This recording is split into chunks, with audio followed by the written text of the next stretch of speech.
હા આ તો છેતરી ગયો તો અને સાચો કેમ સાચી ગયો ખબર મેં આખો દાડો આ તો મગફળી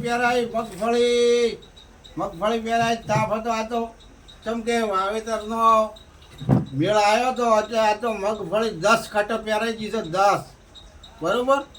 એટલે ઘડીક આમ થી આમ કોઈ દવા હું હરાય કોઈ આમ શું આમ કરીને આમ કહીને ટ્રેક્ટરવાળા વળી ડ્રાઈવર ખોળી લાવવો પડ્યો. આજ વળી ગોમ જતો હોય તો બીજો નવો ડ્રાઈવર લઈ અને ટ્રેક્ટર હાંકી અને મગફળી પહેરાઈ. પણ આ તો હું થાકી ગયો. એ મિત્રો, ખેડૂત મિત્રો, વરસાદે આપણને વાવેતરનો કરવાનો મોકો આવ્યો છે એટલે રાતે તો ટ્રેક્ટર હાંકો, દાળે હાંકો, પણ વાવેતર કરી નાખો એટલે આપણું વાવેતર ઉગતું થાય અને ઉગીને કમ્પ્લીટ થઈ જાય. પછી વરસાદ પડે એટલે આપણું વાવેતર બહુ આગળ વધે. મિત્રો, ખેડૂત મિત્રો, જો આ વિડીયો તમને ગમે તો લાઈક કરજો, શેર કરજો, આગળ 10 જણાને શેર કરજો. વાવેતર કર્યા વગર હોય એ ઊંઘમાં કાઢશો મત ને વાવેતર કરી નાખો. જય માતાજી મિત્રો.